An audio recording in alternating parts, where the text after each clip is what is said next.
네, 안녕하세요. 모터그래프 김한영 기자입니다. 오늘 만나보는 자동차는 포르쉐는 아니고요. 네, i20도 아니고요. 유니바디 그리고 바디온 프레임, 이렇게 두 가지를 살펴보도록 하겠습니다.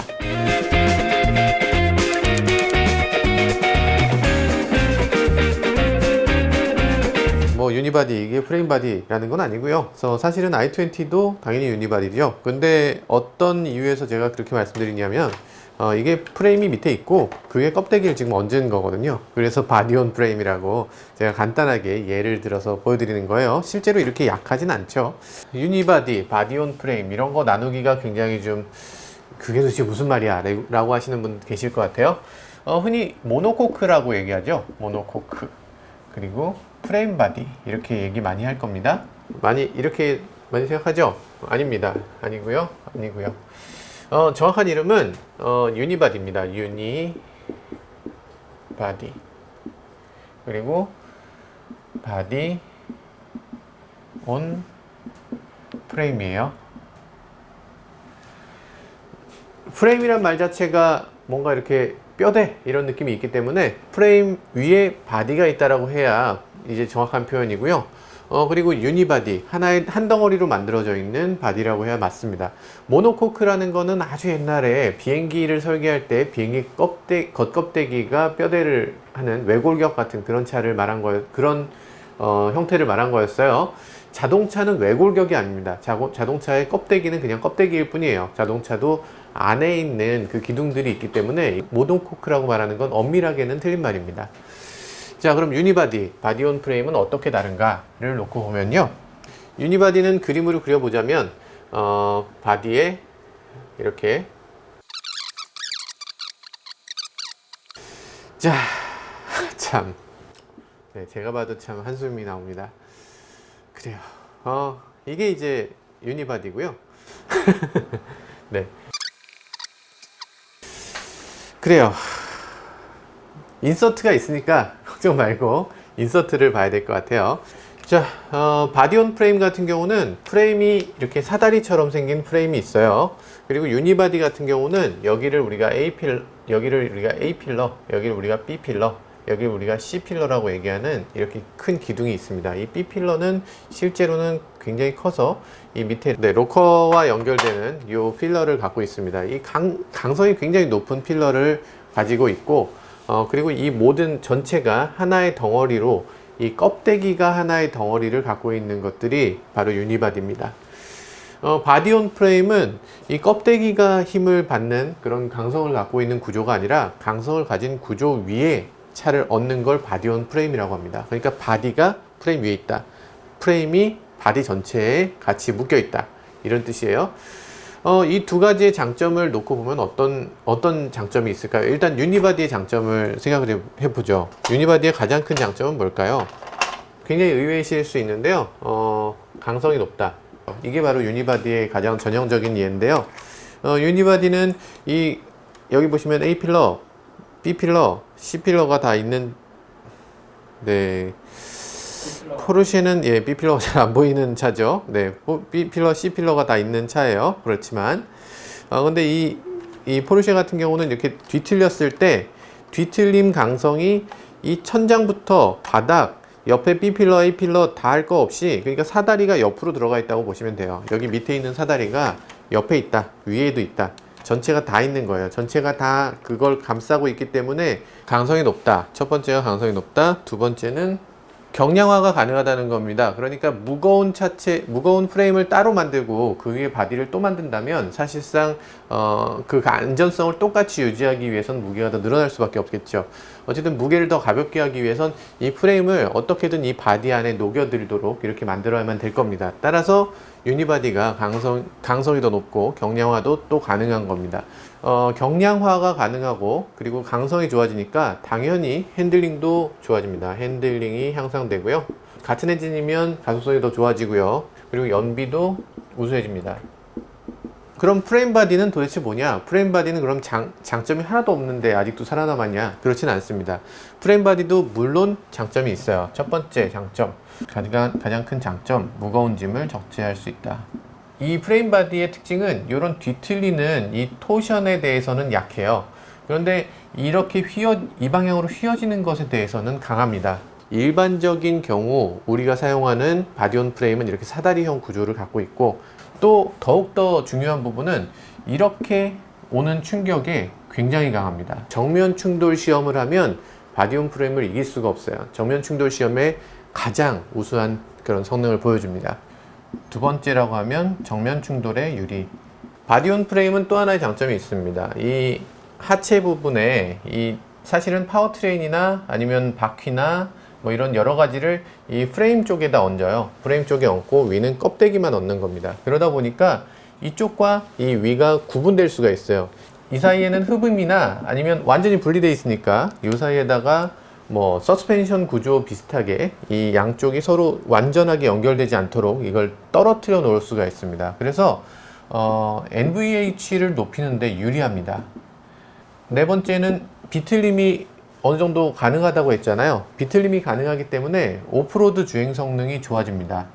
너무나 단단한 것보다는 오히려 약간 비틀어졌을 때 차가 더욱더 서스펜션이 유리해지는 면이 있어요. 뒤틀리는 것은 더 허용을 하고, 그리고 이렇게 Y축으로 움직이는 것은 어느 정도 막아주기 때문에 오프로드 주행 성능은 오히려 더 좋아지는 면이 있습니다. 이 윗부분과 아랫부분이 구분되어 있어서 이 모듈러 구조가 가능합니다. 모듈화가 극단적으로 좋아질 수가 있어요. 그래서 크라이슬러의 지프 브랜드 있잖아요. 집 같은 경우는, 집은 이 아래쪽을 이걸 현대 모비스가 만듭니다. 여기 모비스 공장이 있습니다.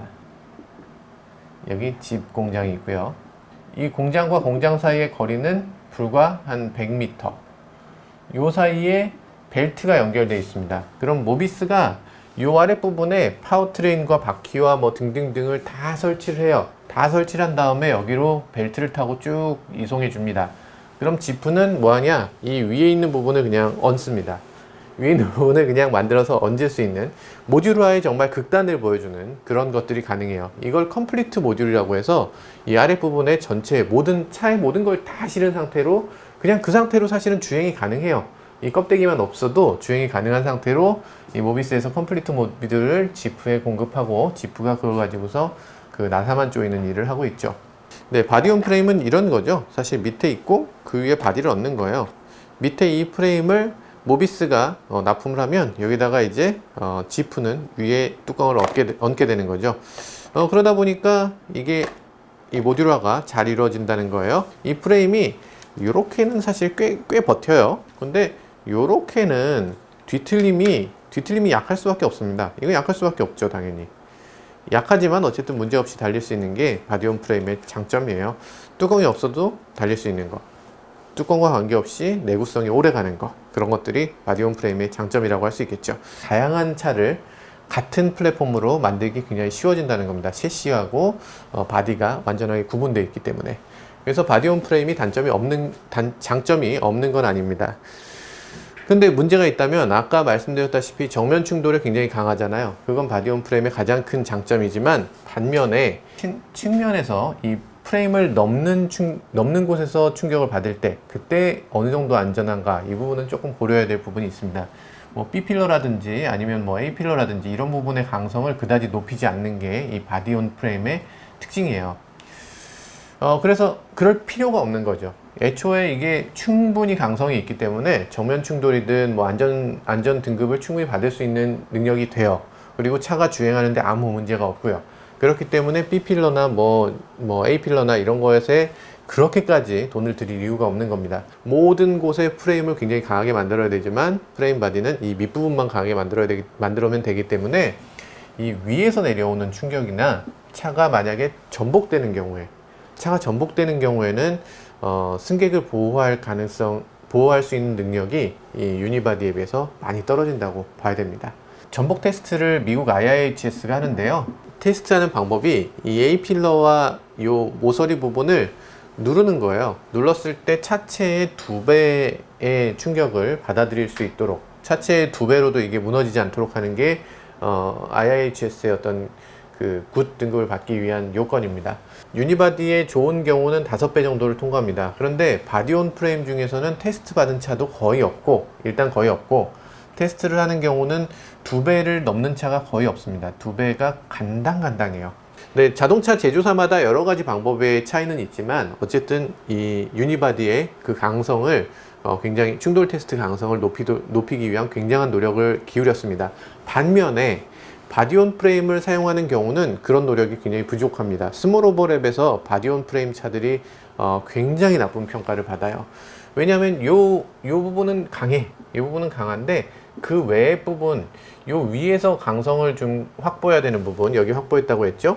그리고 A필러도 확보했다고 했죠. 로커도 확보해야 된다고 했죠. 그렇게 다 확보를 해야 되는데 이걸 확보할 수가 없는 거예요. 바디가 분리되어 있으니까.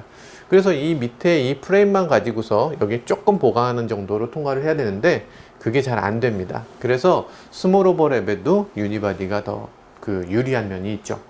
스몰 오버랩, 전복 테스트, 이런 테스트가 늘어나면 늘어날수록 이 프레임 바디가 점점 줄어듭니다. 바디온 프레임 차가 점점 줄어듭니다.